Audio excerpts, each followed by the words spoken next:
She stole $6 million. From the award-winning podcast, I'm Lacey Mosley. a new true crime series. They call me Scam Goddess. I'm going on a journey across America to dive into small-town swindles How can you not trust this local farm girl? and big city cons. He was pimping the congregation. People say that would never happen to me. Never say never. Scam Goddess. Series premiere January 15th on Freeform and stream on Hulu.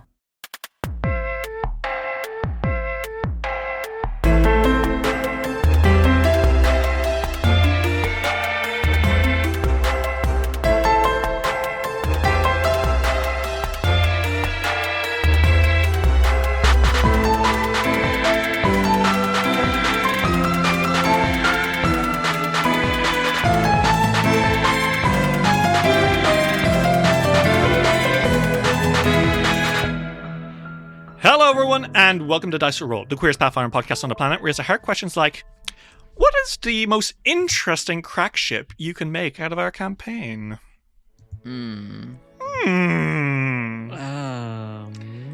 Obviously, there's some good ships already, right?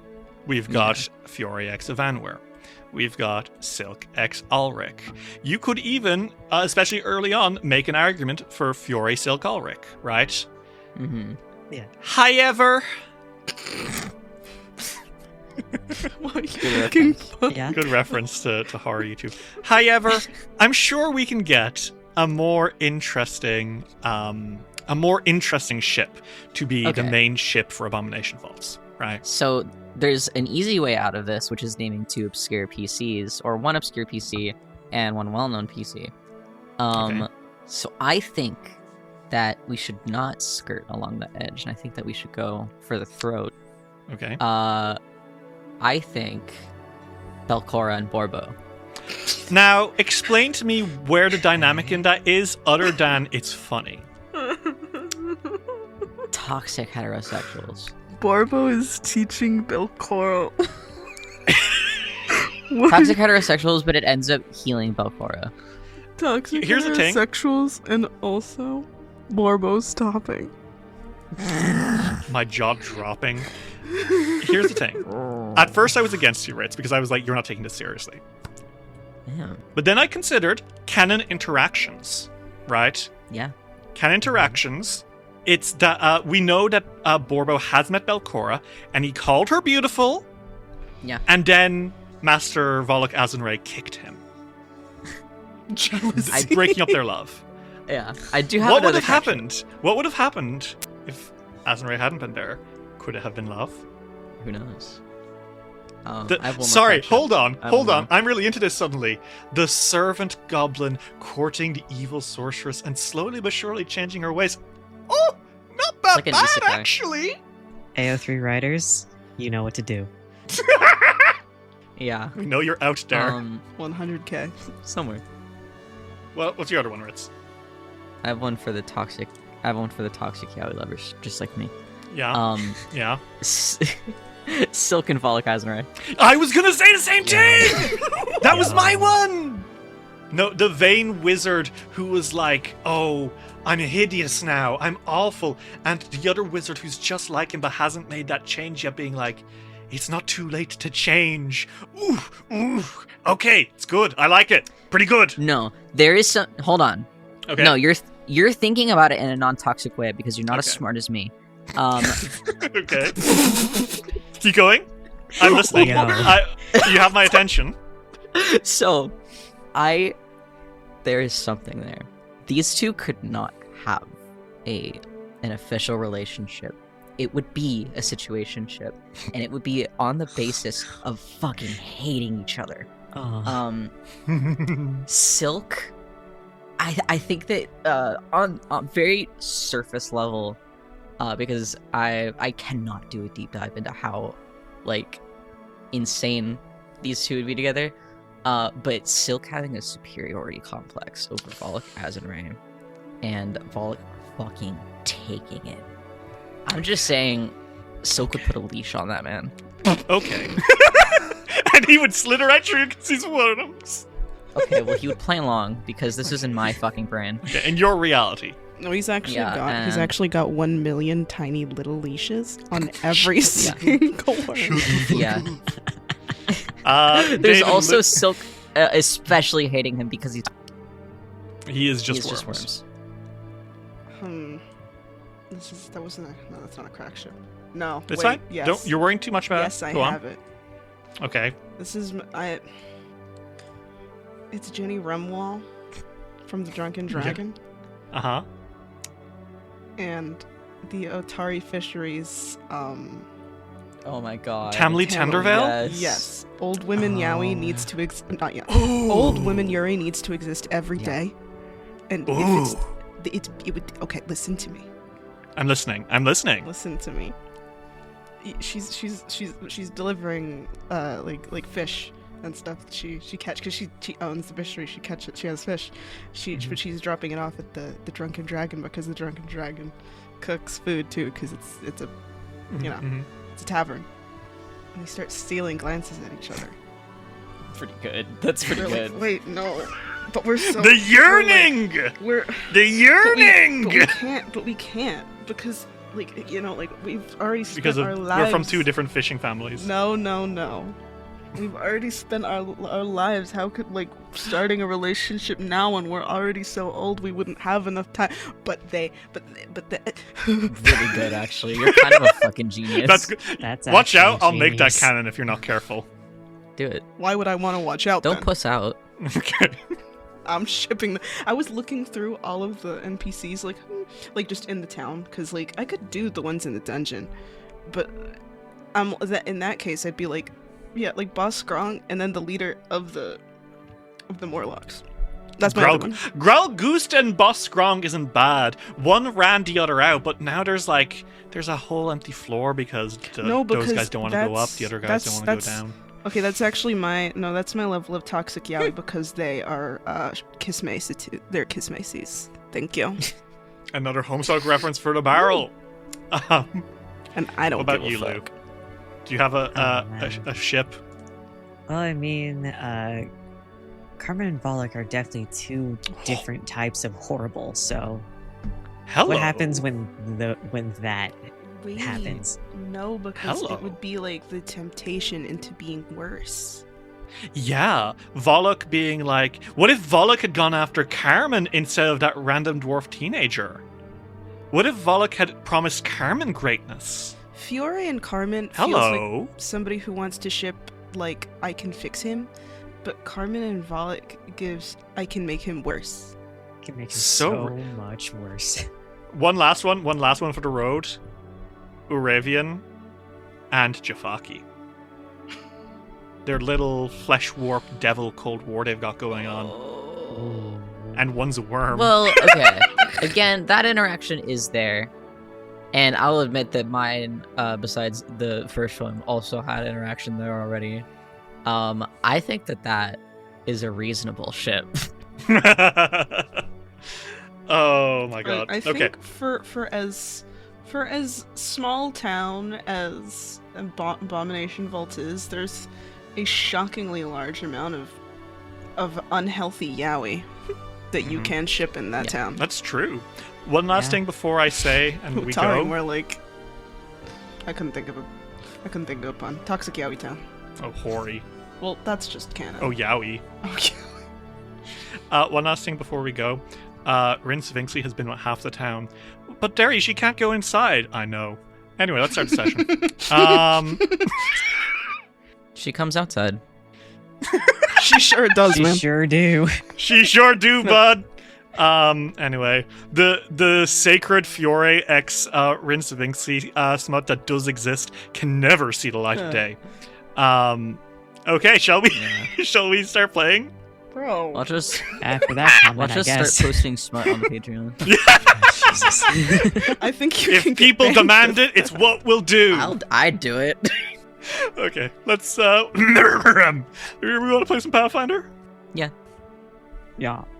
Okay.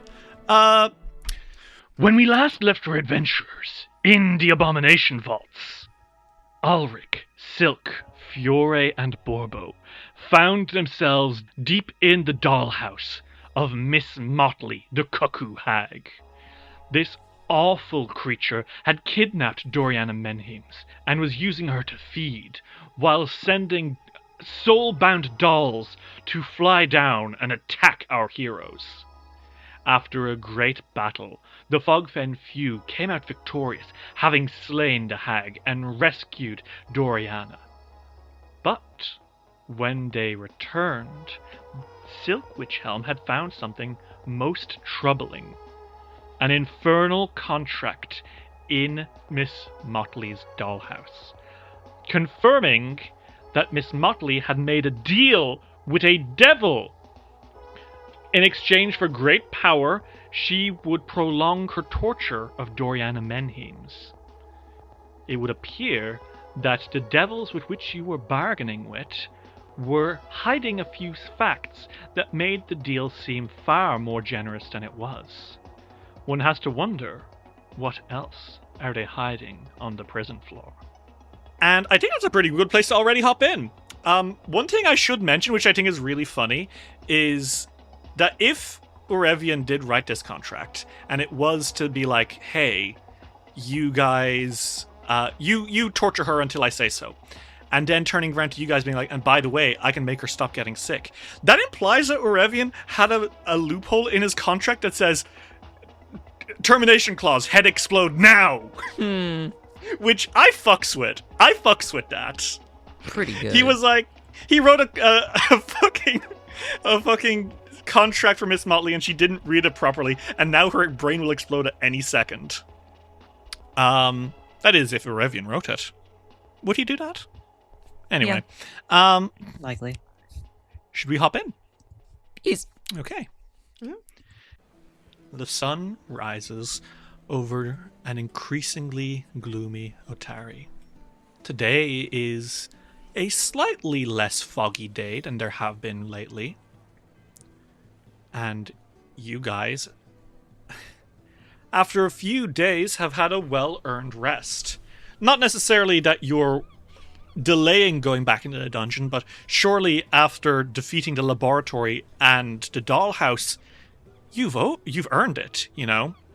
So, I want to ask, how is everyone doing over these last few days?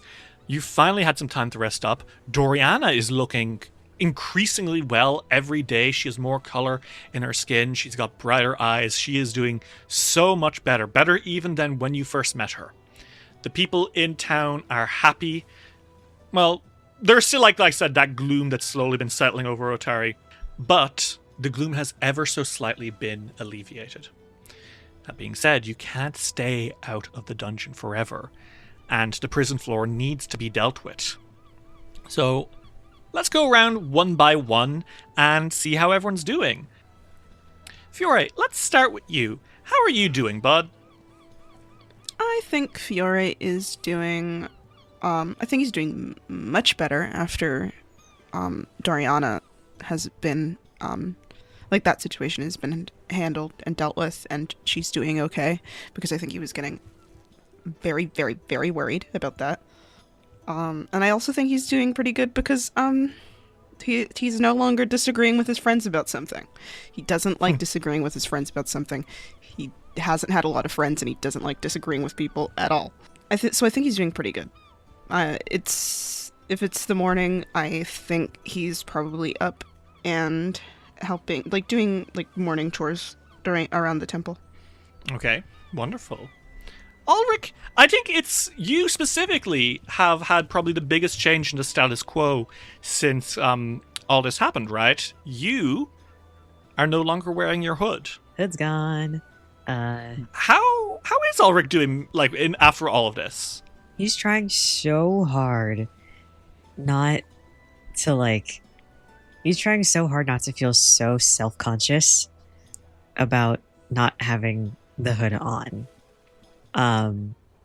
It was a huge part of them for the longest time, and now that it's off, they're trying to, I guess, go about it like nothing really happened, but it's really hard because now people can see him flush constantly if they make eye contact. That's oh no, he doesn't have the easy block of using the hood anymore, huh? Nope, it's gone. Oh no, It's gone.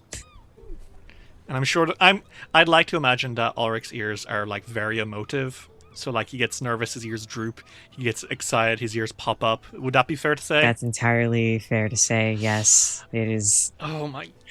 It is. When the closed off time. character gets unclosed off. Spent 0 time learning how to hide those emotions because they were already under the hood. Yep. Now he's dealing with the consequences. Yep. when the emotionally closed off character is using as an object as a metaphor for being closed off and it's shed. Okay. Yeah, I'm fine. you know I love that trope. It's so good. It's so good, and you've done it masterfully. I will say your parents are very proud of you. I think maybe not the first day, but maybe the second day of this happening, they cooked you your favorite meal. And it was a very unsubtle, well done, bud, from your pa. So. If Ulrich's parents are anything, it's very unsubtle. Yeah, they're as subtle as a hammer to a glass sheet. You know? And lastly but not leastly, Silk Witchhelm. How are you doing today, my friend? Unfortunately for Alrik, Silk is taking full advantage of that. No, it's not. It's unfortunately for Ulrich. Fortunately for me. Get his ass. He won't do it in the middle of like a conversation that Alrik is having. But Silk has been a lot more doting over the past few days to Alrik. He's always a big flirt with Alrik, even though they are together.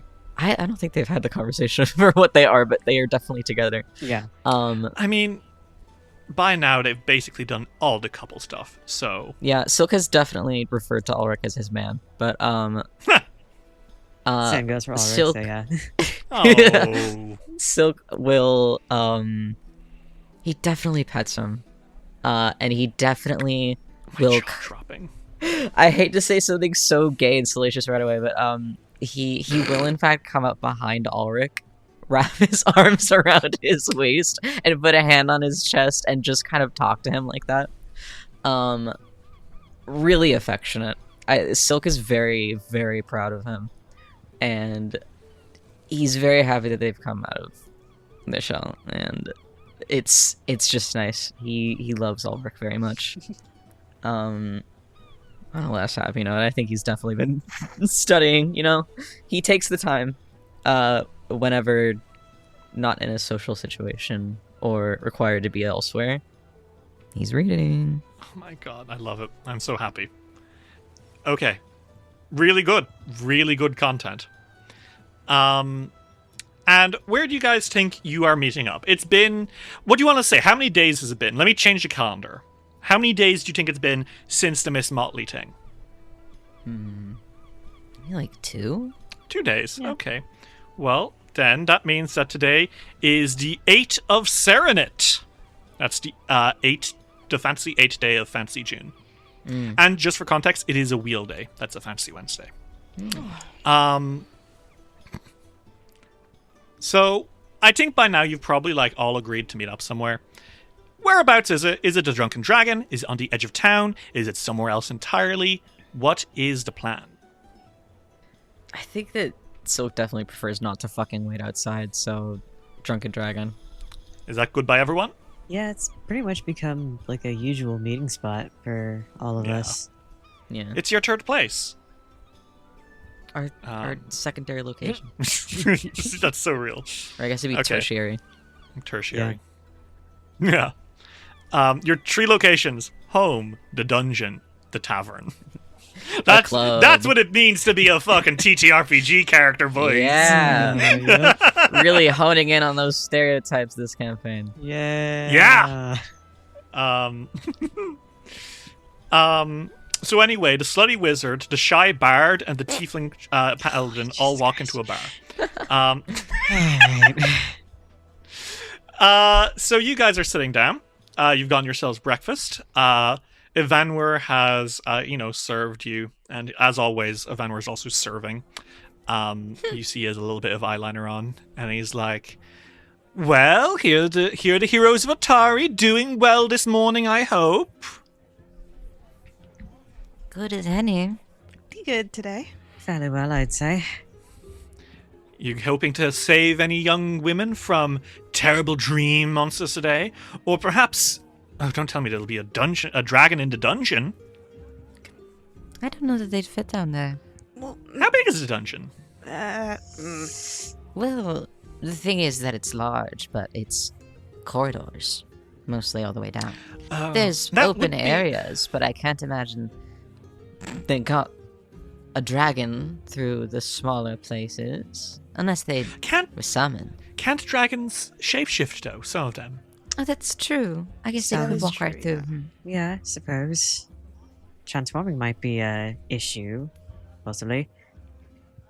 Do dragons need to eat? Because there's not much to eat down there, right? Well, they're living yeah, creatures. They do. They're just living. Oh, this is making me sad. I'm sad about this shape-shifting dragon who's starving now. I don't think that there's a shape-shifting dragon down there, and if there is, it's there's Is it a tavern regular down dragon? there. Well, I haven't There's seen no a dragon, dragon, down there. darling. Okay, sorry, I got confused. We were talking about dragons, and I just completely looped. You know, I have no idea what's It's going on in okay. here. You brought it up. Didn't you? No, I could have sworn it was you who brought up dragons. you're lying to me. Right. He winks at Fiore. Regardless, Alright. I'll get you all your breakfasts. Same as ever? The usual. Okay. Thank you. And with a smile, Evanwer skips back, and you see his sister, San, just sighing into her hands. Fiore waves at her. She gives you a very weak thumbs up. God. So you guys have a bit of time to chat. Food is served. You will need to figure out what the plan is for approaching the prison. Sacrificing Carmen is still technically an option, although We do it anyways. you're starting to wonder if perhaps Urevian's threats were perhaps fabricated, and God knows what he's up to. So I guess that gives you time to figure out what you want to do. Around the tavern right now, you do see a few familiar faces. Right now, you have Esri Longturner, the Dromar Lumber Butch, who runs the Giant's Wheel, the big water wheel on the side of town, and her friend, who is a shaggy-haired dude bro, who also helps work there. Other than that, I don't think there's anyone present in the tavern, but you keep catching a couple of kids outside who are kind of peeking their heads in the window, and then, like, if you catch their eye, they look away all nervously. Are you guys seeing these guys? Kind of creepy. It's not entirely subtle. Should we talk to them? Maybe. Perhaps they're just fucking around. Could be. I mean, I'm pretty curious. Well, they don't seem to be entering by any means, but they do seem to be hanging around the entrance to the tavern. So you can probably catch them when you leave. I think Silk kind of laces his fingers together and rests his head on those as he like has his elbow on the table or elbows on the table, and he says, "So, do you think we're gonna die by an army, or was that a lie?" Well, he was clearly fine lying about a pretty huge thing, so I highly doubt that he has an army. He could call it an army, but an army could be like 10 people. That's a lot. True. 10 devils is still a lot, though. You certainly saw in that memory, like, a whole bunch of devils in the background. Like 30 or 40 at least. I just feel like if he was willing to have this huge lie, where he was trying to get us to do what he wants by making up an issue. Not that the issue wasn't real, but an issue that he caused to make us work with him. I think he'd be pretty willing to lie about this army. I can hope. I don't know how partial he is to two truths and a lie or whatever. Or two lies and a truth. Even still, there's a tinge of desperation of wanting... not lying about the army.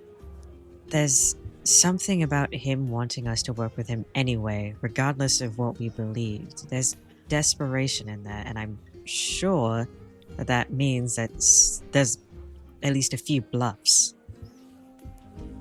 I mean, that means that he's trying to make us not want to fight him.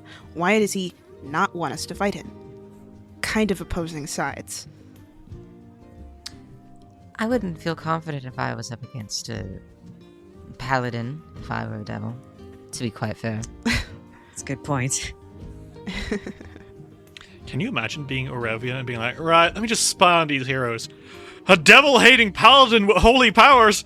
Oh, man! It's like, oh, geez, how great. Oh, boy! Just my fucking luck, actually.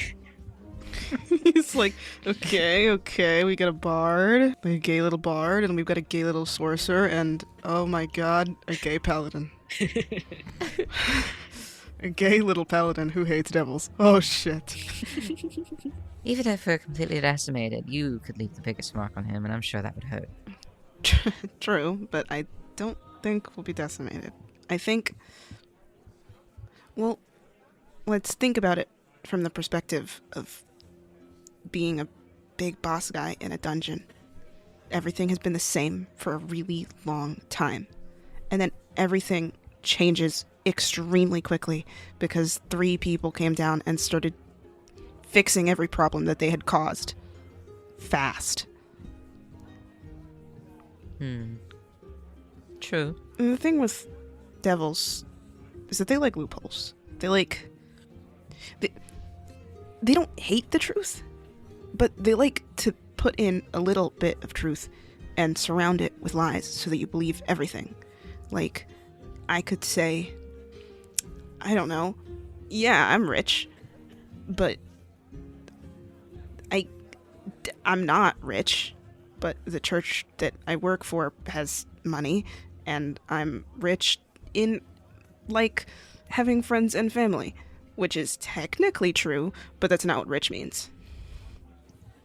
Or at least, it's not what you'd assume immediately. No. I just think it's tactical to be ready for the worst.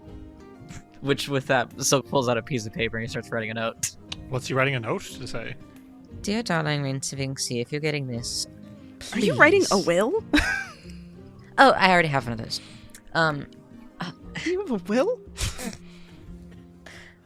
Let's just say,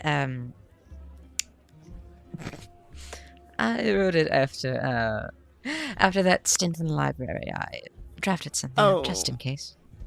That's fair. Borbo sticks his head out from under Silk and says, And Master Silk even helped me write my own.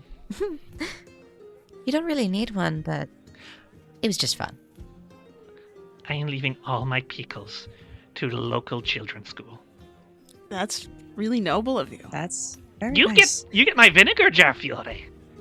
Thank you. And what are you leaving And me? Alrik, you get all my gold. What? What? You Bobo!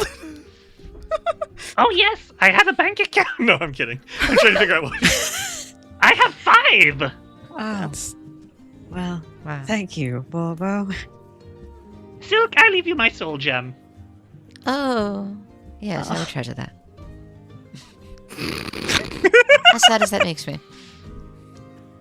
Anyways, he goes back to writing. I wouldn't spend time writing this down there, but... Oh, wait, I didn't tell you. I've set up something with Rin to help us. Hopefully we won't need it. He scribbles down some more. And it definitely says something along the lines of, if you don't want us to die, I've included all the gold I'm holding. Send us some health potions. Okay, are you sending it to her now? No, I'm just having it ready so I don't have to. Okay, take having the it time ready write to go when it needs to go. Yeah. Clever. That's very clever. If I can manage to send this to her at all, I will. Oh. Okay. And then he writes at the end, P.S. If you don't hear back from me 10 minutes after you send, 20 minutes after you send, get the coroner. Sweetheart.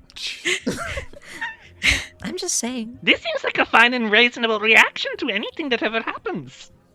Like I said, it's tactical to be ready for the worst. I believe you. Just don't give the poor girl a heart attack. She can deal Rin, with famously level-headed and calm. it. She's already freaking out about those hounds. Has she approached you guys about the hounds? Yes. As early as when I first caught wind of Doriana's nightmares. I was trying to talk to her about it, but I got pulled away. And I tried to say that no, I'd just do that later and I'd handle her, but she said no and sent me off, and I want to help her. She tried speaking about it to me, but the topic changed very suddenly. Said it was unimportant, I believe. Guess it seems you all got pulled away from her. Weird that. Anyways, It can't be that important, or she'd bring it up again. probably not. Well, she kind of gives me the vibes that she'd not bother us about it or not say anything because she doesn't want to bother us.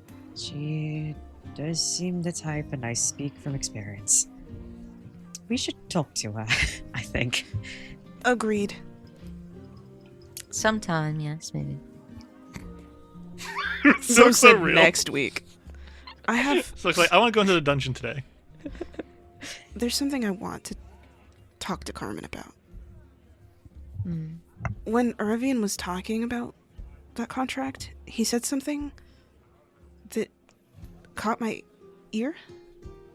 Oh? Because we know that Carmen has killed one person, right? Yes. Urevian said 3.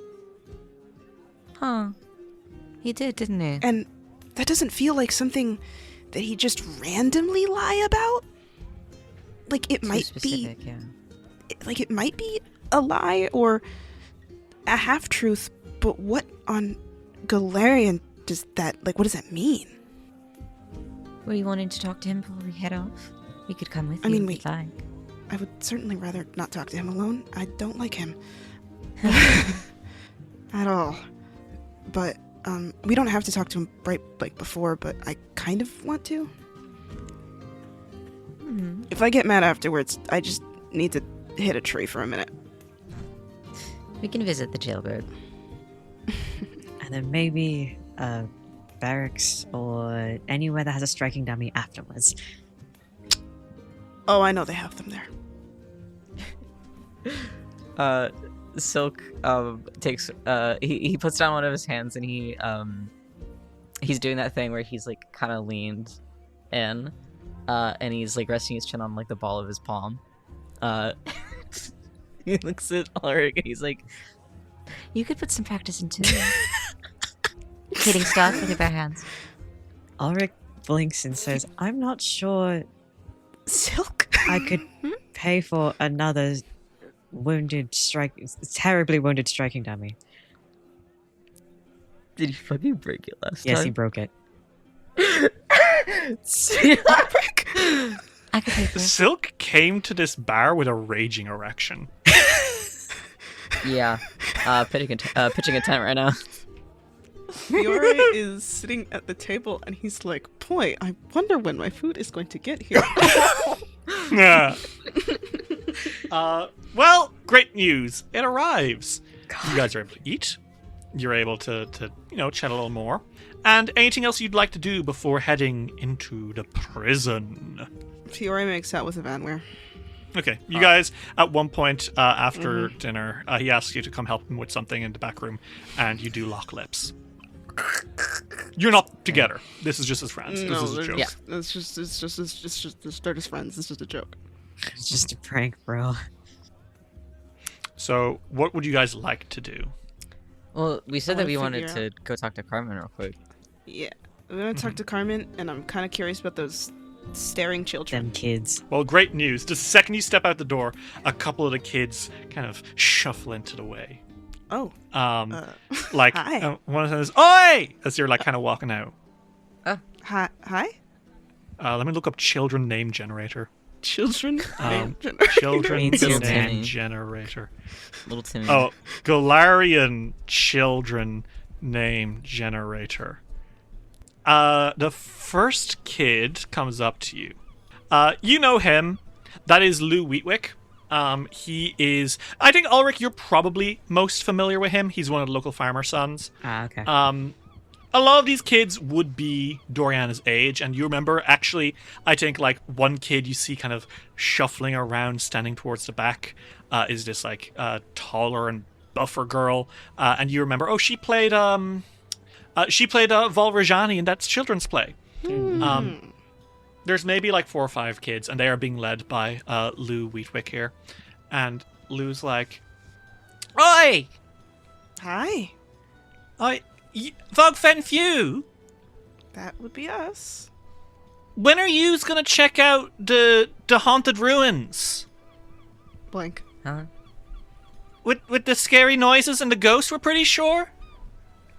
Where is that? And Lou turns, I think probably to that big girl, who we're gonna say her name is...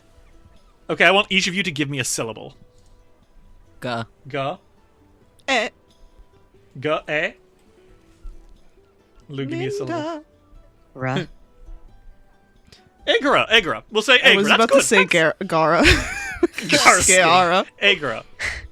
Agra. Agra Flort. No, that's terrible. Yeah. Agra. Flort is fucking insane, dude. What the fuck? Agra Rennick. She's the one who played Vol into play. And she kind of comes forward and says, "You know the thirsty alpaca?" And I think all of you know the thirsty alpaca. Especially you, Silk, considering you live across from it. Oh, yeah, definitely then. So the thirsty alpaca was once the biggest tavern in all of Otari. But then, 20 years ago, it collapsed in a terrible disaster that killed 4 people. People generally avoid the ruins. It has a weird reputation. And local legends say, and I don't mean to startle you, but local legends say that at night, sometimes, there are strange lights and eerie sounds. I'd like to ask you something, Derry. Yep. I promise I'm not making this shit up on the spot, but I have always considered Silk, his room upstairs to be on the right side of the house. And I do think that he has a window that probably faces that direction. Has he ever seen anything or heard anything? Why don't you make me a perception check? Okay. Doesn't fight against you this time. Silk, your knees start to knock. You feel a chill go up your spine. You let an audible as I say this. You look around, startled at the others. You have seen, on occasion, spooky lights from the ruins of the Thirsty Alpaca, that ruined pub on Snitch Street, just outside your window. Yeah, he definitely grimaces and he's like, "That dreadful place. Ugh. An eyesore and very creepy." And Lou, who I've just realized there are now 2 Lous in this game. Sorry, Luna. I almost perked up. I was like, wait a minute. Lou, it's short for looter. You know that much. Okay. We'll call him Looty. We'll call him Looty. Okay. Looty kind of like points across the river from the Drunken Dragon out to Snitch Street and to the ruins, and says, "So when are you gonna deal with that stuff? Because, like, it's getting worse." Oh. Well, I mean... And Algra nods and says, "Me and my mates, we went down there the other night." And her eyes dart like she's not saying why she was going down there. Why'd you go down there? You have caught her trying to smoke her father's tobacco pipe in the past. Fiore crosses his arms and he's like, and why were you doing that? We were playing warriors. And is that a lie? No. She says, her eyes on the floor. Okay. Well, But we Don't- went in there and we heard a voice. what kind of voice? Looty points a finger and says, yeah, she heard a voice, boys! Okay. That What kind of being- voice? Well, it was like a weird scratchy voice coming from deeper into the darkness. Because, like, we were, like, you know, we were kind of, like, hanging around it. But we heard something from underneath the rubble. And it said, death to all humans. Oh wow, that's a strong statement. Yeah, she heard that. Looty points again. What are you going to do about it? Okay. Well, I mean, we could definitely check it out sometime. You should, because you're the Fogfen Few. You're heroes. That's right. You guys are heroes, aren't you? And the others are like, yeah. These are all kind of shifting around. They're doing it in this way that, like, I don't know if you've ever interacted with, like, kids. And maybe this is just Irish kids specifically. But they're, like, doing it in this way that, like, you're half thinking, are they taking the piss out of us? But also, there is, like, a kind of genuineness to it. So they might be fucking with you, but they might not be fucking with you. Actually, we did experience that in real life recently. 2 kids came up to us the other day while we were in a shop and just, excuse me, is this a good frying pan to buy? And I was like, let me see. Yeah, that's a good brand. I was like, right, thanks. They left giggling and then they came back and says, we didn't end up getting it, sorry. And they left. And I have no idea if it was ironic or not. They're probably fucking with us. That's so fucking funny. They really got us by asking if this frying pan was good. Anyway, that's what's happening here. Certainly Looty seems to be kind of half smiling, so you can't tell. But Agora is kind of like, you know, she's got her hands in her pockets. She's looking at the floor. Oh, perhaps you should leave well alone. It's no place for children in the first place. Yeah, but what if that whatever's in there, like, leaves the ruins? Actually, you're right. Yes. Since it's right She looks outside my genuinely home, terrified. I don't want that to happen. Wait, which home is yours? He gets all up in your face. On Which home is Silk yours? Street, the large one. Which one? Silk Squint. Which one? Silk, be careful. Actually, with it's this. not important right now, is it? He's like starting to like get another like jibe up, but then like Agra's like, come on, man. He fucking You crosses know his when arms. Fiore goes, you know, I hate to say this, but if you get into trouble, I know your mother. Agra's eyes go wide and says, no, sir, I promise, sir, I'm not trying to get into trouble. I'm just generally kind of worried about whatever's in the ruins of the Toasty Alpaca coming out and, you know, eating kids or whatever. Well, that part, we will handle that part. We'll go in the next day or Okay. so. I think it only comes out at night, so be careful. Don't worry. I have been out at night before. Okay. When you're grown up, you don't have bedtimes anymore. Yeah, that's bullshit, that is. Hey, language. Don't say nothing. How tall is the kid that was asking about Silk's house? Very fucking small. He's like half your height. Okay, Silk kind of gathers his skirt in his hand, and he squats down a little bit right in front of him. Dexter And kid. he... No, maybe. And he puts... He taps his nose with the like tip of his index finger, and he's like, don't forget, I know your face. Silk, his smile drops ever so slightly. scare him. He's like, as you guys Silk. are leaving, you hear Looty mumbling to yours. That guy's a fucking witch and he's gonna fucking curse me, lads. Silk stands back Fiore up and he goes- looks at the others like, if he's fucking eggs my house, I'm not going to be happy. Well, He was Fiore- probably just Fiore gonna make go- fun of you for having a big house. Fiore goes, so don't scare them too bad. They're just kids. That's how children learn. So, that being said, a voice from the ruins of the Toasty Alpaca saying to kill all humans. Interesting. We're gonna find that fly devil there. No. Oh, God. And as you're all walking away, some text appears on the screen. Quest accepted! Haunting in the thirsty alpaca. Some local school children have told you that there's a strange thing happening under the ruins of the thirsty alpaca. Lights flash at night and strange noises can be heard, and, according to one child, the voice of a monster threatening to kill people. It is your civic duty as heroes to get rid of it. Objectives: cut that shit out. Good. Rewards: the respect of several preteens. Thank God. Which I know about you guys, that is all I've ever wanted, is for people to, like, young people to think I'm cool. It's like heroin. Okay.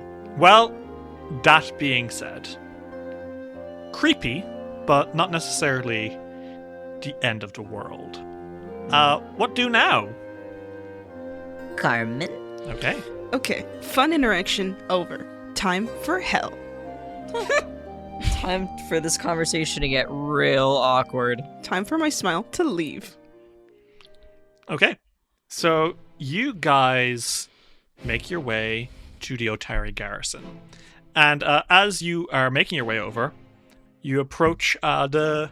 Oh man, you know, once upon a time it would have been Budrick Wallmeyer who greeted you guys in with a hi there. Browns. But unfortunately, Browns. it is a guard that you are not familiar with today. Because Budrick is dead. Thank you for that reminder. Really big Just so fan. you know, Budrick is dead and Karen killed him. Really big fan of handcuffs. Average. Handcuffs. Good. Handcuffs. Superior. And the superior handcuffs are 6,000 gold. Dude. Well, those are for you if you really don't want them to break. I don't know how he has access to these. These are super rare. You make your way inside the garrison. And as soon as you are approaching, and you kind of talk with the guard, he quickly bows his head and goes to get someone, and of course, making his way out imperiously towards you all is our good friend, Captain Longsaddle. Gasp! A white man.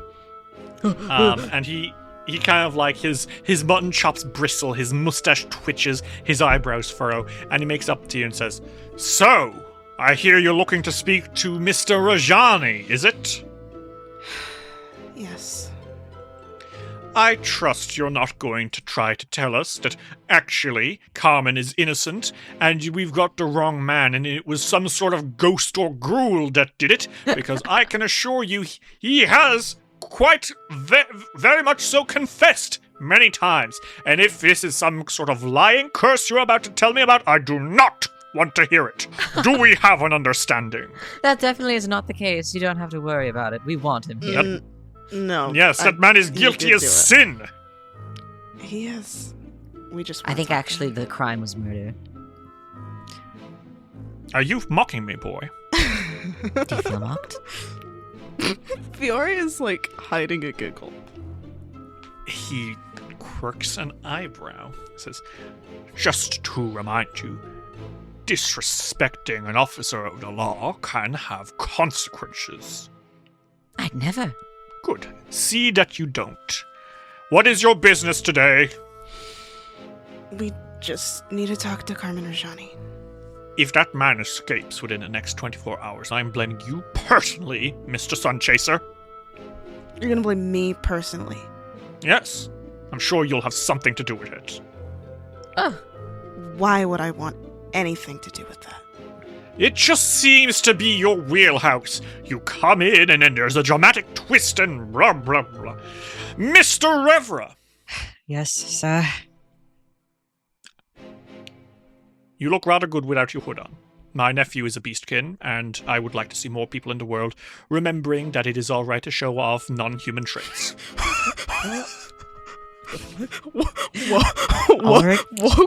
Woke Longsaddle. whoa. Alrik just blinks very slowly. He doesn't know whether to be confused, annoyed, or embarrassed. He seems to have meant it very genuinely. Like, I don't think he knew that you were, like, he came into town after you started hooding up, and I think him being like, there's some positive representation for my nephew, He seems genuinely pleased to see that, like, you know, hey, good. His face is completely rock solid, though. He is not betraying any emotion. That's the only compliment you're going to ever get out of him in this entire campaign. I believe that. Well, thank you. Yes. Well, you know which cell he's in. You were there when he was locked away. Please don't take too long. We don't like to give the inmates ideas. And I wouldn't want to. Longsaddle steps out of the way. Wait. And, Hold on, can yeah? I say one more backhanded thing to him? yeah? Before they walk out, Silka's like, Officer Garrison, by the way, you ever heard of beard pomade? Yes. I think you'd benefit from it. He says that with a smile and in a tone that sounds like actual advice, but he does not mean it as advice. Yeah. He clicks his tongue and says, I find beards unbecoming. Well, that works for all facial hair, darling. You have a cowlick. And with that, you're going in, I'm sure. yeah, that's all I wanted to say. Run! You make your way through the cells. There's like 5 cells in here. And the very first cell you pass, a shape presses against the bars immediately, and you hear a voice saying, "You." What? It's fucking Jal Mesman. Oh, God.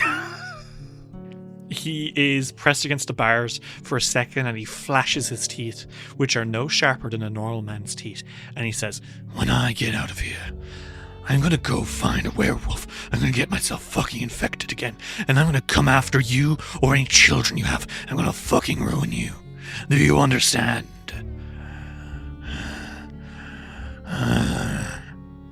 That's a sad dream. And you walk on. Silk won't say it, but he's surprised that motherfucker hasn't killed himself already. I think Alrik just looks at him for a second and goes, "When is no amounts of luck on Galarian will ever be here for when?" He snarls at you, but it honestly is just kind of sad. Dude, the party's over. Go home. Bro's still We've here. all moved on. Good lord. You're such a book 1 character. Come on. Go away. You guys make your way to Carmen's cell. And he's in a corner, and he's like kind of... I don't even know what he's doing. I think he's just looking at the floor. He hears you enter, and his face sours for a second, and then he just looks back at the floor and says, "Oh, you tree. Yep. How's adventuring been?"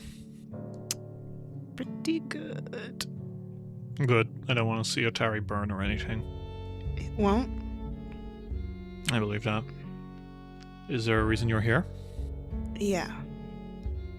I received information. You're not gonna like that I have the information, probably. Okay. But I want to know. Yeah, go for it.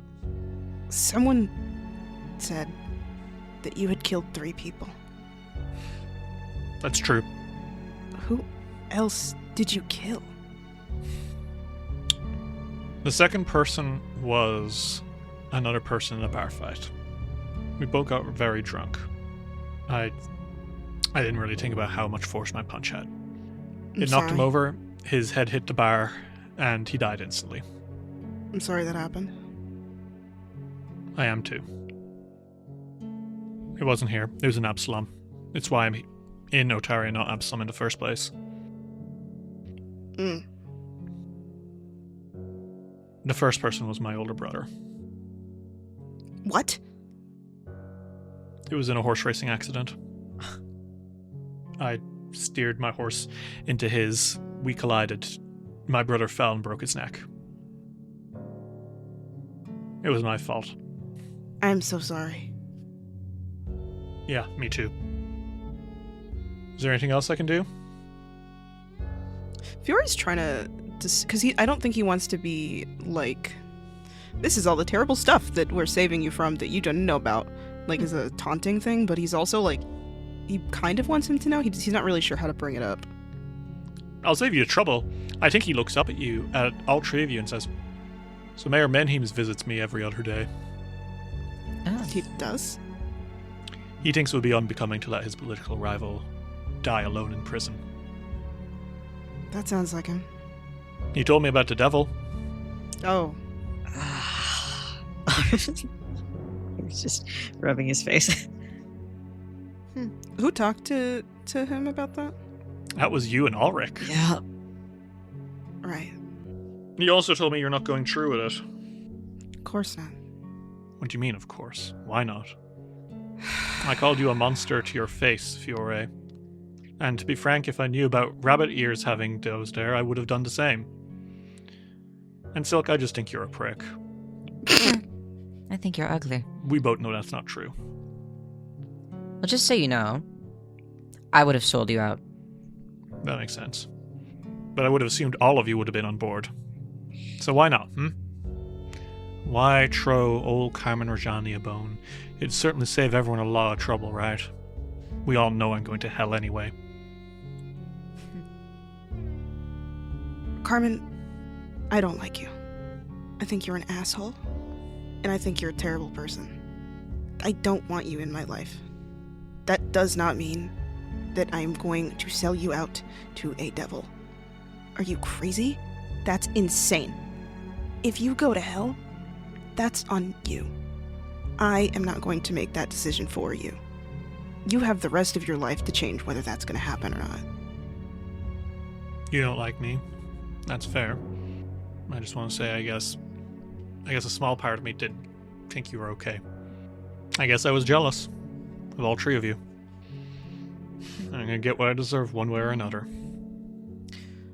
For what it's worth, if I had known that what you wanted beforehand was just to adventure and to be a hero, I would have asked you to come with me. I didn't want to go adventuring or be a hero. I wanted to be famous. And I wanted it to come easy and quick. And I resented that you got that so quickly. I didn't get it quickly. Quicker than me, he says, and he kind of slumps a bit. Fiore scratches his arm a little bit and he goes, I don't know how often we'll talk to each other again. Thanks for pretending to be my friend for a while. I did like you. And I'm sorry for not voting for you. I felt guilty every time. I don't think he responds. He is fully just looking at the floor. And I don't know how he's feeling. I don't think he knows how he's feeling. And Fiore goes, I need to get out of here. And he puts hands on Silk and Alrik's shoulders, and he does like a little tiny smile, and he leaves quickly.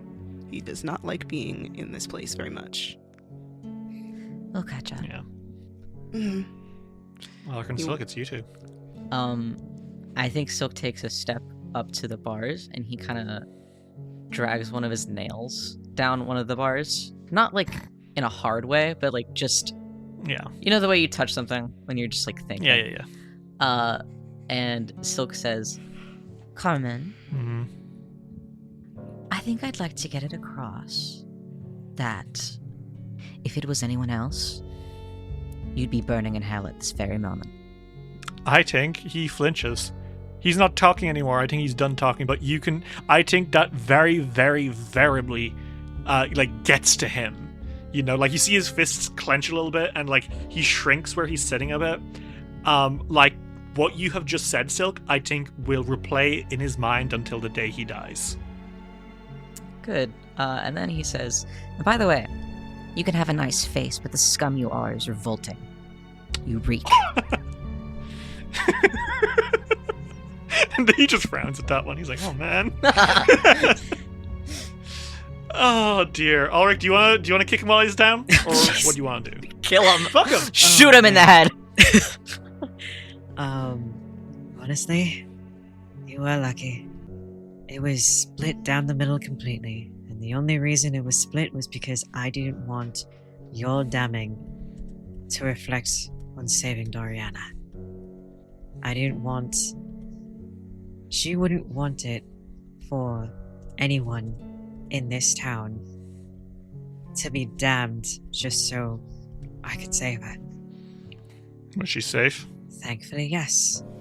The devil who caught wind of... the devil who tipped us off? Not so much. And that's why you're lucky again. You're lucky it's him, and not you we're after. Fuck, dude.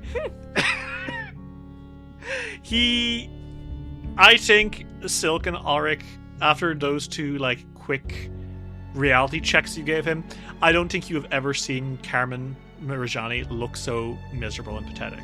He is shrunk back into his seat. He is staring at the floor. And you know what? There is even a look of consideration in his eyes, like, what have I done? You know, to put myself in this position. Some real stupid shit. It's all Yeah, your fault. well, as you two leave, I think he does continue looking like that at the floor. And I think he does some thinking about himself. Thinking he had enough done in his 32 years of living. Dice Will Roll will return after these messages. Hey there, I'm Hugh from Moderation. If you like today's episode, why not check out the next session? Your D&D Agony Aunt's there to answer all of your questions. Join Adam and Alyssa as they answer questions sent in by listeners like you about how to solve the problems that come with running and playing in all sorts of different tabletop scenarios. Available wherever you get your podcast. We now return to Dice Will Roll. Where's Fiore? It's not a very big jail. There's like 5 cells. So, but I think you noticed that Fiore did not walk towards the exit. He walked deeper into the corridor. He's standing at another cell, ominous like. I think that as they walk up to him, Silk, as soon as he gets to Fiore, I do think that he slips his hand into Fiore's and kind of holds it. And he says, "How are you doing?" I'm okay. You didn't say anything outrageous to me, so I don't need to punch anything. Well, I wouldn't blame you if you still wanted to. So. No, I'm okay. We'll fight enough monsters in the dungeon. We have devils to kill. Are you excited? Excited to see devils? No. Excited to kill devils? No. I don't really know how to feel. I'm excited to deal with Urevian. He irritates me, and I don't like him. I don't trust him, or anything he has to say. Well, then think of every other devil as a rung in the ladder to that satisfaction. That's true. You see that wall? And he points into the cell at the back of it. If you look closely, and if you look closely, there is a little there's a little scratched, angry, frowny face drawn into like on a desk when you carve in. It's like that type of graffiti. Do you see that? Yes. I did that. That was yours. Mm-hmm. Oh, darling. Fiore Prison Arc Reel. Fiore Prison Arc Reel. When did that happen? I was 16. Do you know when Longsaddle showed up in Otari? He looks at both Alrik and Silk. I don't think I do. And he looks over to Alrik. Yeah, I was a teenager. Yeah, I remember.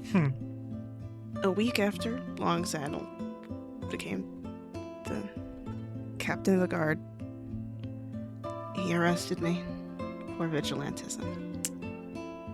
Because I am a paladin. I really didn't want to be a guard. And I was still doing my paladin thing. And I was so angry about it that I broke the only serious rule, I guess, that I've ever tried to break. and I graffitied into the wall of my jail cell. How could he? Reasonable, I'd say. I never, well, I don't know if I'd never felt that mad before, but I hadn't felt that angry in so long that I don't know. I felt... He covers his face. I felt like I was being so bad. I was there for one night, and then I woke up to my mother screaming at him. To Mama, to Vandy, which I don't think is a surprise, since you've spoken to her before. Yeah. I mean, I'd seen her mad before, but I don't think I'd ever seen her that angry. She came storming down, and she unlocked the cell. I think she took the keys off him. Huh. I'd expect nothing less of your lovely mothers. Yeah. She chewed him a new one, and I left. And that is why he hates me, and I don't like him. I see. What a child. Yeah, I think it was really dumb. And while a paladin's oath and code involves respecting the law of the land and those who uphold it, I don't have to like him, and I don't have to listen to everything he says. It's his thing. He gives short jail sentences for tiny stuff all the time. It's what he's implying whenever he gets in your face about stuff. But if he tried anything with either of you, I would tell Mama, and then he would get scared. I think he's terrified of her. Good. Whenever we cross paths and I'm with her, he doesn't look her in the eye. Oh, he's absolutely horrified of her. I've heard it. She's pretty cool. But, sorry, we were here and I was wondering if it was still there or if it had been scratched over or something. I thought it was so intense. Graffitiing into the wall. I don't graffiti other than that one time. For what it's worth, I don't like to do that. I think you did a good job. And don't you worry, your secret's safe with us. I think it's so odd. You humans rush through every stage of your life, but how does one get so stuck in such an early one? Fascinating. A bit of... That is some elven wisdom. Thank you. I learned from my elders. He like flips his hair. How? Your elders. Sorry, is it rude to ask how old you are? Oh, he like covers his mouth with like the tips of his fingers, and he's like, and he like waves the other one, like limps his wrist a little bit, like in a fanning motion, and he's like, I'm still young. I'm a little bit embarrassed about it. I'm 33. What? You're only 10 years older than me. Do you think I was older? Do I come off that mature to you? This is probably a good thing for you, Alrik, but also Fiore's like, well, I mean, I don't know. I've never really understood how, like, I don't know that many full elves, so I don't really know the stages, like, when you age, so I just assumed that you were, like, is 100 old? Oh, no. Well, we reach maturity fairly quick, and then we spend most of our lives in that stage. But I consider a bag of bones, like, 700? Jeez. Maybe some change along with that. I've got lots of years ahead of you. he like flicks his wrist a little bit. He's like, Don't tell anyone. I do not go around telling people my friends' ages. So. The secret's safe with us too, darling. I would just like to be mysterious and also superior to everyone. It's a very Silk statement to make. I deserve it. Yes, You do. Let's get out of here before I do actually start wanting to punch things. Yes. I don't like being in the same building as Long Saddle, Jel Mesmin, and Carmen. That's, And don't forget me! One of the other cells rings out. Who the hell? Who? He turns? I'm the Rook's Alley pervert! Ew! I like to imagine this guy is the fucking you know how in Monty Python at like the end or something, oh no, when they're like singing that one song, there's just like the cut to some guy in the fucking racks or something, just like kind of shaking. Like yeah, in he looks rhythm exactly with it. like that guy. Yeah. Oh my god. That's Yeah. this guy. I'm the Rook's Alley pervert! Don't Ew. talk to me about fingers! What the fuck? Let's get out! Fiore's grabbing They fucking leave. Totally thought that was Chuko. Really glad to know that he is right next to Carmen's cell. Oh, that's not good. I feel bad Dude. for Carmen if that's the case. Guys, call back to the hard episode. Or the hard question. Crack ships. Oh my god, do not ship Carmen with the Rook's Alley pervert! Get out of here! Do you guys want to go to the dungeon in this episode? So,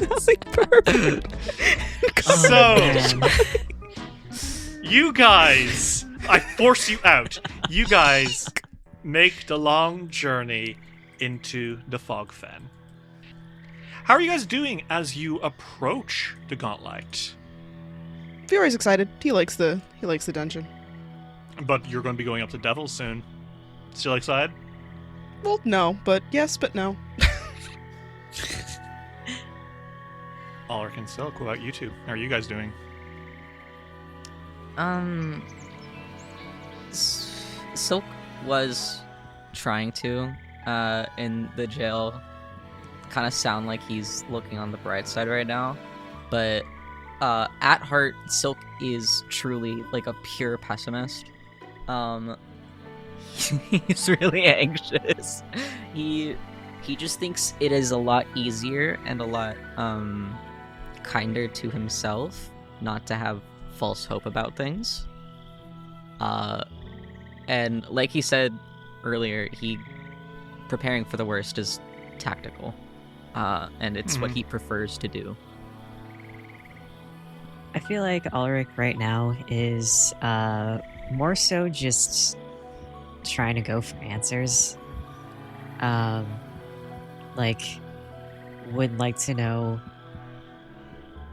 the deal with pretty much everything going on, particularly the contract with Dorian, the contract with Miss Motley, and what the fuck. The army of Double Slam, of course, that's also in the back of his mind, but I think Alrik just wants to straighten out all the answers before potentially very likely starting a fight. Very fair. As you guys walk through the ruins on your way down to the teleportation circle, do you have anything to say to each other as you move? So what's the plan if we do get through? Well, I don't know, unless one of us wants to do a lot of the talking. So as I understand it, we all kind of have questions. True. Yeah. I am charismatic, but I am pointed as well. If you'd like to keep things light. I can talk, I'm not incapable of talking to devils. You have very good speech, Fiore. Thank you. And I don't jump people, so. Yeah, depending on his answers, I definitely would start jumping. Well, that, yes, but I don't jump people unprovoked. Fair. Well, as you stand in front of the teleportation circle, do you want to head down? Yeah. Yeah. I like to imagine it's activated with like a fucking heal click. That's lovely, yeah. You all stand in the middle, Silk, you clack your heel onto the floor, lights shoot up, and you teleport down into the Warped Brew Tavern. You crawl out from the back again, once again, scaring the shit out of the staff there. Although I will say, one thing is that the Munvari, the one with the shrunken arm, I think she reached out to you, Alrik, as you pass, and she just kind of touches your arm and says, "Thank you." I made a promise, didn't I? She smiles and she pretty quickly gets back to work, but your good deeds have been felt. Unfortunately, you now have to go do some hard stuff, and you make your way down the spiral staircase into the prison floor. As you walk down the spiral staircases that have led you all the way from the ghost walk down here, you feel the temperature heightening. It is warm. And as you make your way down and you pass through the rocky tunnel from the laboratory to here, you find this place is most unusual. The first thing you encounter is the stench of brimstone. The second thing is the eerie quiet that stays on this floor. As you walk down the staircase, you come to a circular chamber with a red stone floor. 4 wide passages lead away in opposite directions, 3 of them ending at a door. The west passage features the most impressive of these doors, which is about 15 feet high and inscribed with a blazing pentagram. The southwest stairway descends from this room and appears choked with boulders, rubble, and dust. This must be the famous cave-in.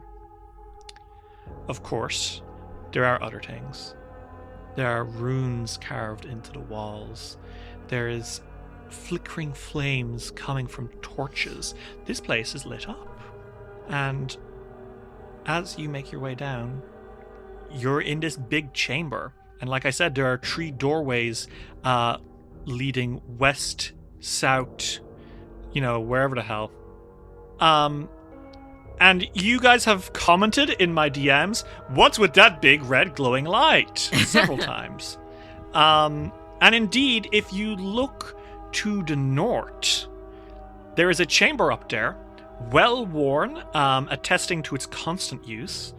The walls angle up to the ceiling 20 feet overhead. The northern wall has a mineshaft elevator, but a wall of shimmering orange energy blocks the passage leading to it. And also, perhaps important to point out, is that there are creatures in that room up to the north. And I regret to inform you that they don't look great. God? In what way? Oh. Well, you can see it up there, can't you?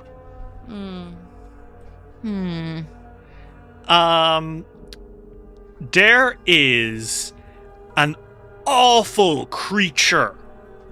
It is, well, to start with the least, let's start with the least interesting parts. There are approximately 4 devils. Well, 5, but 4 of them are the same type of devil. These devils appear to be Vordines. You've met a few of these guys before. These are soldier devils. Do you remember our friend in the prison cell? Mm-hmm. It's these guys. They are the foot soldiers of hell. They have tridents in their hands. They have hooves. They have whips. They have horns, They're very much so what you would imagine if I told you, "Oh no, a devil is coming to attack you," right? Mm-hmm. The other issue is what appears to be their boss. The creature you are seeing appears to be a massive, unholy construct The upper half appears to be a mechanical man with a spiked helmet, and the lower half appears to be the body of a spider, a giant mechanical spider. His chest glows with infernal energy. You can see there is nothing underneath the armor. It is a giant metal Spider-Man who's standing maybe, I want to say 12 feet tall. Cool. Holding a massive trident and kind of pointing at these Vordines who are all kind of, following his exercises. Do you guys, before anything else, want to make me a religion check? Yippee! All of you know what this thing is, I think. Well, okay, Alrik, a little less so. Alrik, you're pretty sure it's a devil. Scary. Silk, you know exactly what it is, and Fiore, you know exactly what it is. That is a Levalok. A Levalok is also known as a warmonger devil. Fearsome giants of jagged iron, Levaloks serve in the armies of hell as potent warriors and tenacious hunters of absolute discipline, endlessly obedient to diabolical tyrants. These guys are bad news. And seeing one there is somewhat of a threat, to be frank. What do you guys do? Fiore grimaces. That's some not so good news. No. I'm going to say this is possibly quite bad. Silk keeps that note in his fucking skirt pocket. He's like, oh god. Well, bad news, the Levalok looks up and sees you because you are standing in the middle of the chamber to the south. I think it sees you and it grimaces a little bit. Not that you can see it grimacing, it's got a helmet for a head, but it jankily points at you, and these Vordines quickly turn around and they fall into formation immediately as this thing marches towards you guys. What do you do?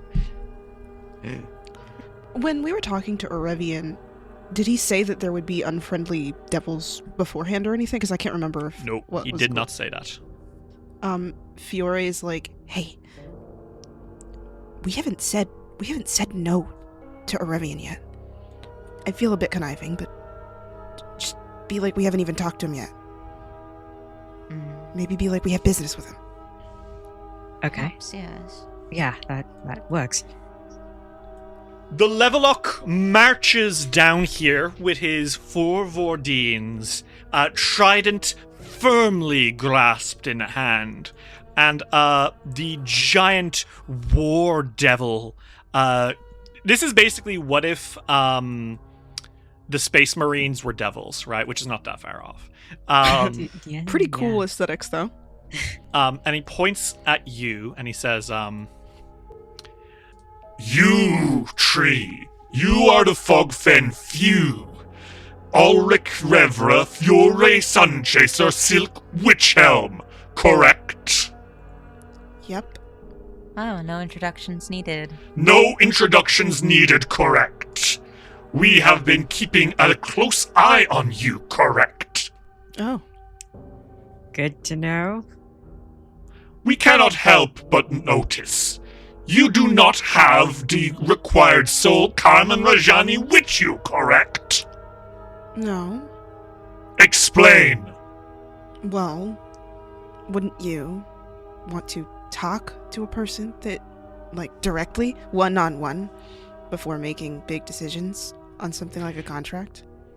I do not make contracts, correct? I enforce them. Master Urevian has stated that if you come here without Kamen Rajani, you are to be considered hostile unless you have a very good excuse, correct? Well, we want to talk to him. This is no excuse, correct? We want to have a meeting with him. Is that not normal? We have an important revision to make that I think he will be quite amiable to. And so, like my friend here said, we'd like to talk first.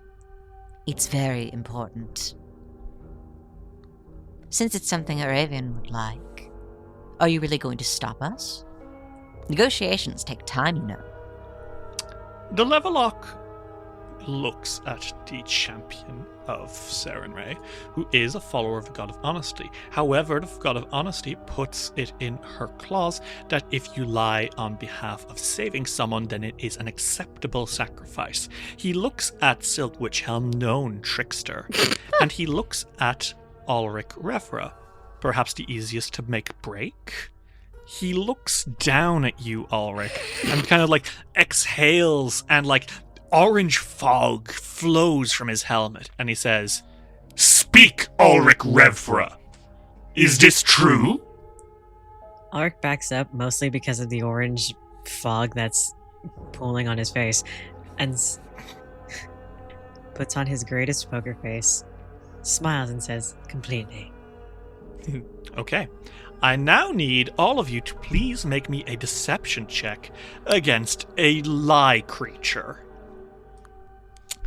Hail Mary, full of grace.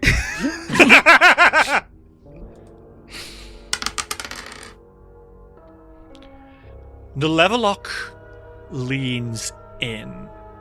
It looks at Silk, only briefly, before drawing its head towards you, Alrik, and exhaling another brimstone puff.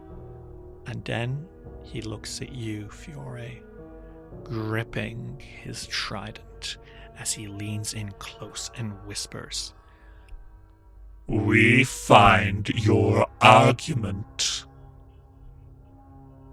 acceptable." Yes. And he steps up, and he makes his way to the side and kind of gestures with his trident to the left here. Guys, I will ask, by the way, I want you guys to make me a perception check. How are you guys all feeling as well? Because that was intense. Fiore's heart is beating out of his chest. Yeah. I think that Silk's poker face is perfect. It doesn't crack often or at all. That made him sweat a little bit. Mm-hmm. I mean, Alrik, how are you? You're an Empyrean, and you're in the land of devils right now. This shit sucks. Yeah, I think that's probably getting into their head a little bit of just like, I don't want to be here. This dude needs about 1,000 meds. Every instinct in Alric's body right now is like screaming at them. Like, yeah. No! Like, get out! Please! Run! Well, do you follow the trident way over this way? Yeah. Mm-hmm. So that perception check, by the way. Silk and Alrik, you both notice it. I think, Fiore, you were maybe a bit distracted by the fucking Levelock, who is standing right there. He's too busy making the very neutral face, like a very, very neutral face, like the neutral emoji face. Yes, that's exactly the face he's making. Alrik, you kind of nudge Silk. And Silk, you follow Alric's gaze into the room that those devils were training in. And there are two things about that room that I think the two of you quickly click together. First off, there is an elevator. Hello. That is an elevator that seems to be hidden behind a wall of diabolical force of some sort. The two of you exchange a look. Yeah, the stairs down are collapsed. You know what's not collapsed?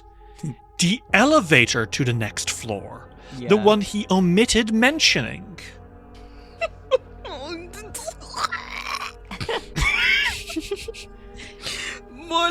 lies. More lies, my liege. The next thing you notice, I think Silk, you're the one who notices this. Yeah. Kind of strange to have only 4 soldiers training at a time, right? That can't be very effective time-wise. Usually you'd have, like, lines and lines of them. You know, like in the vision you were shown. Yeah. Silk kind of crosses his arms at that. I'll bring that up later. Or, because he can't, because they're fucking following him. Yeah, because the fucking, like, as soon as you guys walk past the Levelock walks behind you. You hear his metal clinging claws on the floor, just making sure you guys don't fuck off. Yeah. And of course, the gang of Vordeens here kind of follow suite. All right. You guys are essentially frog marched up to a big door. A door which very impressively has a pentagram carved into it, and seems to shimmer with infernal force as well. The Levelock reaches from behind you and uses the trident to dunk, dunk, dunk. And the door opens. But not the force field. That stays up. Standing on the other side of the door, however, and of course the force field, is none other than Urevian, the contract devil who has called you all here. Hello. Urevian stands on the other side of that shimmering field, and he smiles. It's almost like when you are watching like any Dracula movie and you see Dracula for the first time, where he's standing there a little frighteningly, a little too far away from the door. You know what I mean? And he smiles at you, Tree. And you hear this beautiful music is playing from inside his office. Does he have musicians in there? Like live musicians? Oh god, you think he does? Interesting. Urevian smiles and says, "Well, hello there, Fiore, Silk, and Alrik. I'm glad you've come down to the prison floor. What do you make of it so far, boys?" Distinct color choice. You know, red really is our color down here. I can respect your commitment to it. I can't say red is a bad color. I'll give you that. And Alrik, what do you make of red? Is it your color? I suppose it's fine. I could see you in a devilishly handsome suit, you know. Thank What you. kind? Let's not go into it. It's nice to meet face to face. I haven't had a chance to properly speak to you. I trust you enjoyed my conversation with you, True Zoslarin. It was interesting. The pauses for discussion were noticed. Nice I'm touch. glad. And you used them? Well, yeah. Excellent. Now that we've had a little bit of small talk out of the way, boys, why don't we cut to business, shall we? Now, you'll see now that I am standing on the other side of a magical barrier. I'm sure you've noticed. He's so Oz-coded. Like the wizard, like the literal Wizard of Oz. Yeah. What's Sentimental man. I'm a sentimental man. That's so him. I'm a sentimental man. Okay, anyway. Yes, he is. He smiles pointedly and says, "Now, normally I wouldn't like to discuss with such a thing between us, but you all have to understand, I notice you're not here with Carmen Rajani. Astute. I'm sure you can understand how that, if you'll pardon the friendly little joke, raises a few red flags for me." I understand, but I think you'll understand that we have a bit more to talk about, Urevian. Well, I am always open up to further negotiation, so please speak away, my friend. We are, at this table, equals. I'm sure. Would you like a table? I'll conjure one up. Yes, actually. He clicks a finger. A table appears in front of you all. Are there chairs? Yeah. Okay. Silk sits on the table. Yeah. He crosses his legs. I think I'd like to get something out of the way first. Your benefits from this deal that you want us to Yes. make versus the payment and versus our benefits. He does the quotation marks with his fingers. Shall we go over it? You benefit from receiving Carmen Ajani's soul, Correct. and we benefit from receiving relief from our darling girl's ailment. And What darling girl is this now? I wasn't made aware of a darling girl in this equation. You must remember, the last conversation we had was completely one-sided. oh, I remember, Toriana, and the benefit of such gracious help as to erase something bothering us, Anything is possible with the power of hell on your side. along with safe travel through your floor. That is correct. If you are not my enemy, then I have no reason to say, and he gestures behind you and to on your back, Alrik, this guy's bullying you. Fuck him. He's just shifting very uncomfortably. I think the question that I have is, how should I phrase this politely? He kind of looks at Fiore for a moment and like clicks his tongue.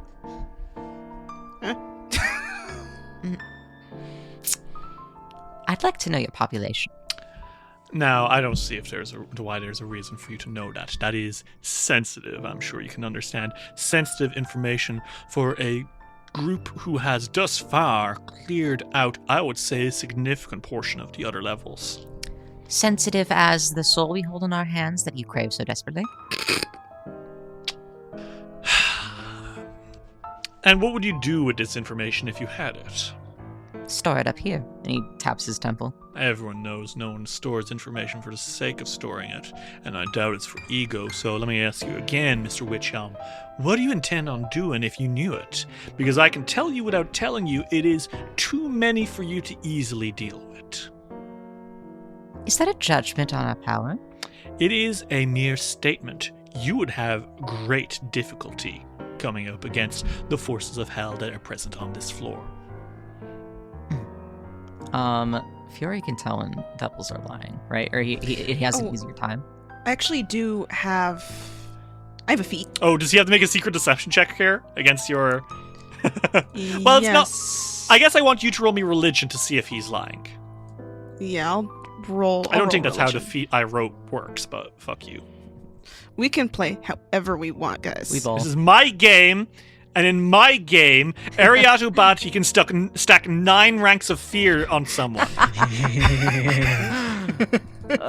Thanks for that. Still Ian. give me- Listen, People still man, give me it's shit from that fucking- as if it wasn't the coolest shit. Anyways, I rolled.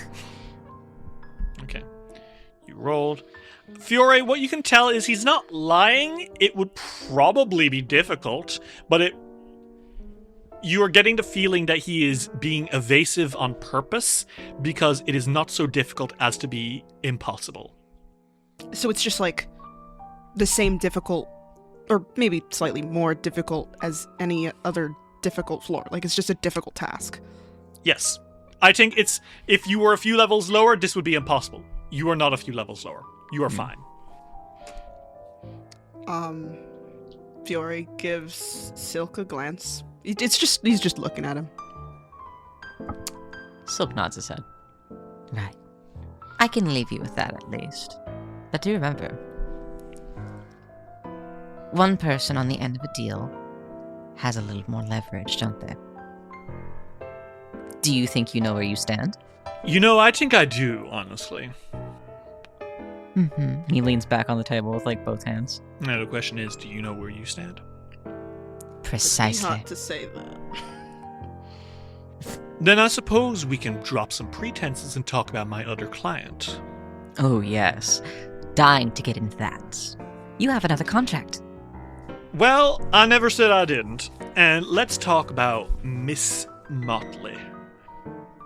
missing her? Well, I noticed the other day that my contract with her turned to flame, which told me that she's dead, which is terribly unfortunate for me.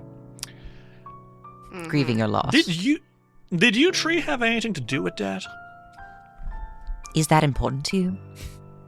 I'm going to assume that the answer is yes, you did.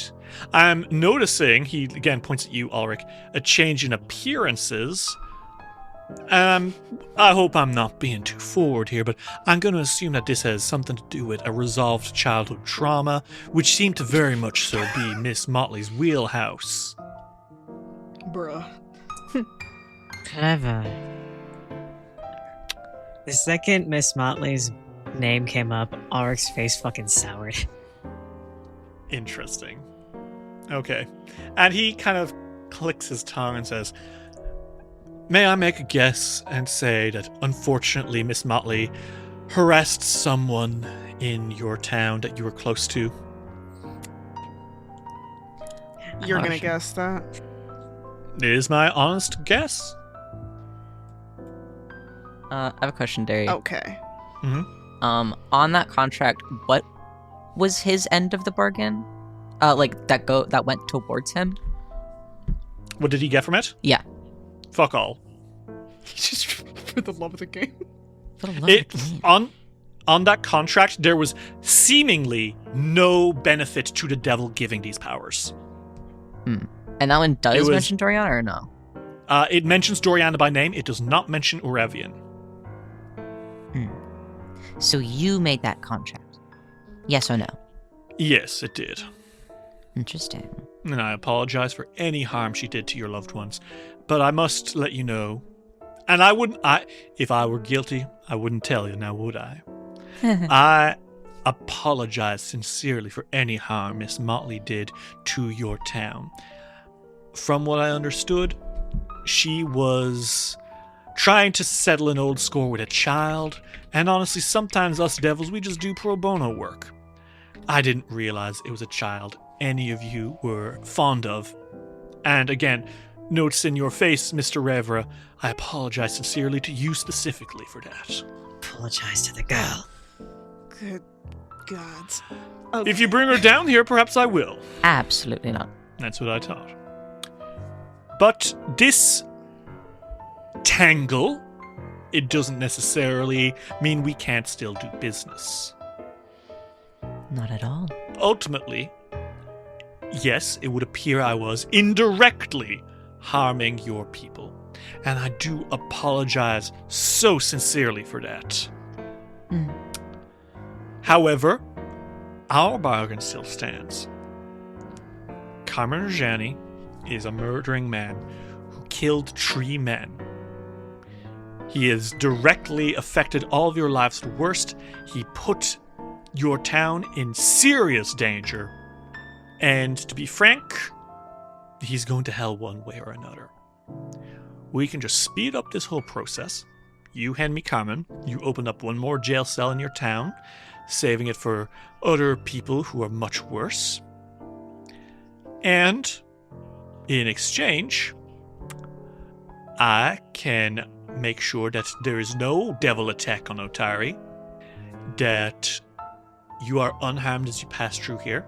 And as I'm sure you saw the spiral staircase on the way down here, all that rubble, it'll be cleared up in absolutely no time whatsoever.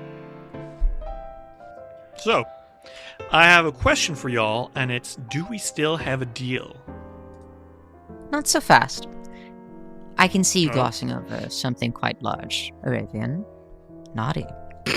This Tell me what it is deal. you need, my friend. This deal is obviously worse than the one before.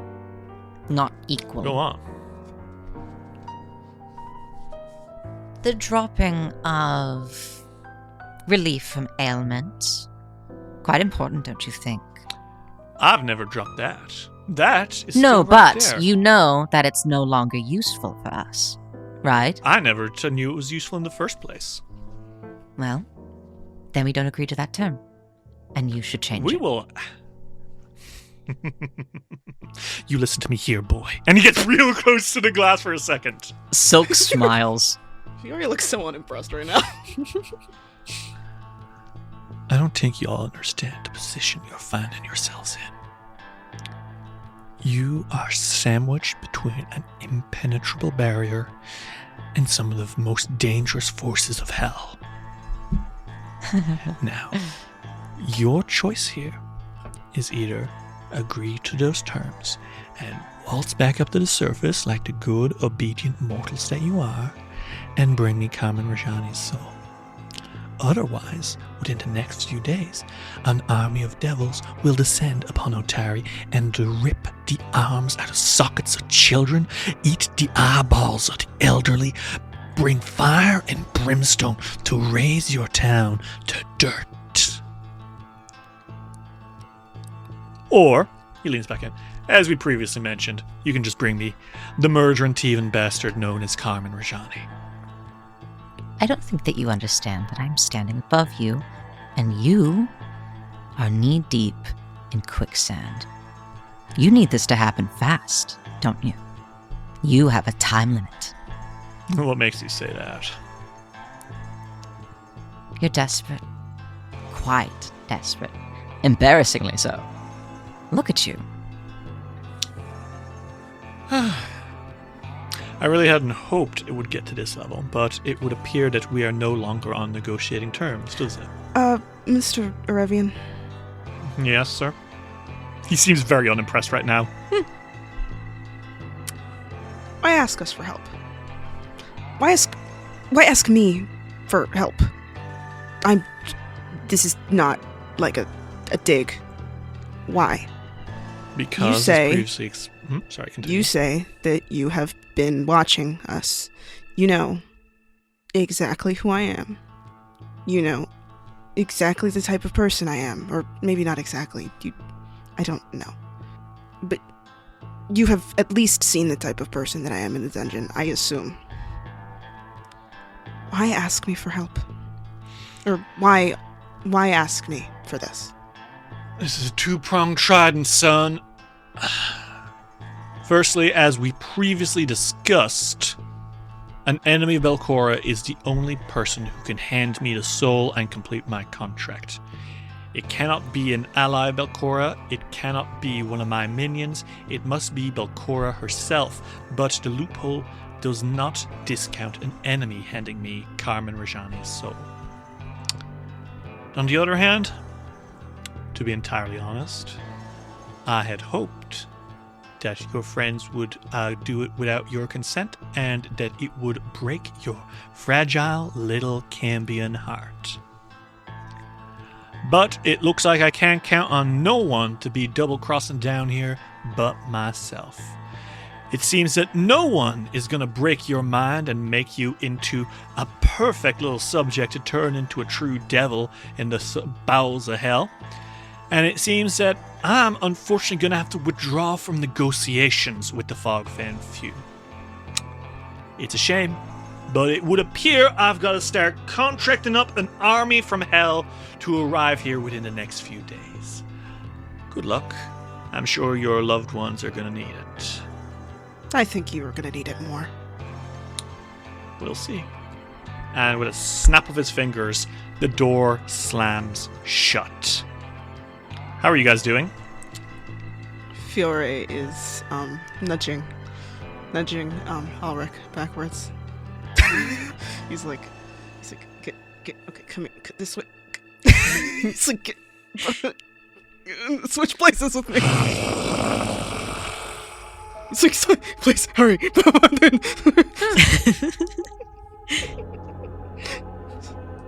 like, as get away from my rabbit. Going out on a limb, that wall can't be casted through. Yes, 100%. Okay. Unfortunately, as the three of you stand here, you have a few moments to react. How do you all feel in response to all this? Deeply unsurprised. This Silk's is exactly what Fiore thought would happen. Silk is annoyed, but he knew this would happen, yeah. I think that he just thought it'd be fun to kind of beat around the bush with Urevian. You're like, this will be funny. Come on, guys, check it out. He liked seeing him get mad for a second. Threatening. Alrik is very visibly pissed. Still hasn't really known how to lock down the emotions because the hood was always up. But it seemed like this was just how things were gonna go. It doesn't make Alrik any less mad. I think he's mad about a lot of things. He's mad about Urevian and his seeming like, I don't know who this fucking girl was, even though I wrote the goddamn contract and I've been watching you. So I probably would have known who this girl was anyway. And the freaking thing behind him. Yeah, this guy was just on your ass the entire time. It's so hard for Alrik to just not take the knife in his boot and jab him. Jab it behind him and get off of me now. The good news is you might be able to do that in a second, Alrik. Probably, yeah. The bad news, you might be able to do that in a second. Yeah. Because as you three stare at the door and you exchange a look with each other, you hear the clinking of metal. And the Levelock straightens up and says, You have spoken with Master Urevian, correct? And he has withdrawn from negotiations with you, correct? As such, you are trespassers in the realm of the devils, and you shall be corrected.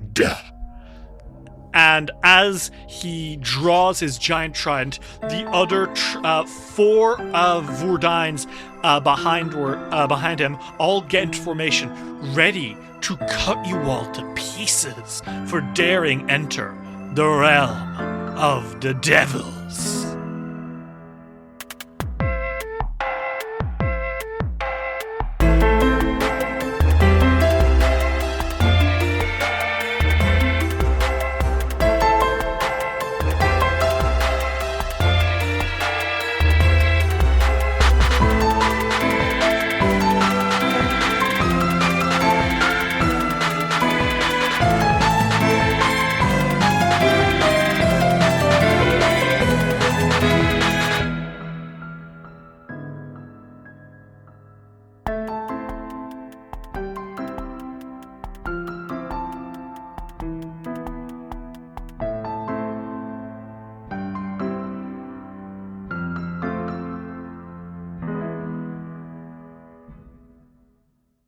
This episode of Dice Will Roll would not have been possible without the support of our patrons. Brobear, Roxy, Cell Ravow, The Protease Inhibitor, Acid Dialogue, River Sports Artists, Hello, Horror Fan, Lightning Scar, Dr. Caesar MD, A Potato, Derpy Gamer, Quinlan Boss, Princess Alavi, Emily is Gay, Meow Mai, Abigail Wallet, Knight the Werewolf Teacher, Actually a Bot, A Sleepy Bear, Kyle Damon, Soul Grease Lobo, Phoebe Jeebies, Lux Rexus, Tony Saunders, Mita, Arave, Mott, Ferric Falcon, Luis Loza, Aries, Alexander Crizzle, Skyly, Genuinely Tricked, Transgirl Trish, Bal Punyon, Matthew Wilson Krasnovich, Tillen Shark, Jonathan Love, G. Barbera, Luke, Gideon, Simon Strange, Seth, Kira, Lichelo, Gizmo, Cass, Fable McElduff, Ava, Rem T. Bright, Lonesome Chunk, Steph, Sean C., Natasha Lumley, Rhiannon C., Ellie, Jenna Mitchell, Kane Kendrick, Sky Evangeline, Triceratops, Anna Maria, Jordan, Emily Laderna, John the Bookworder, SS66 Seeker, and Dane Valid III. If you'd like to see what you can get for helping us keep it rolling, check out patreon.com/dicewillroll today. Hey there, I'm Hugh from Podderation. If you like today's show, why not check out Rolling Dice and Taking Names, the premier tabletop review show. Join Marty and Tony as they invite you to their metaphorical kitchen table to talk about all the latest board games, RPG games, miniatures, and anything in the tabletop world that takes their fancy. From in-depth reviews to the latest gaming news, they make it their mission to find the latest and greatest in the tabletop world and deliver it all wrapped up for your listening pleasure. Available wherever you get your podcasts.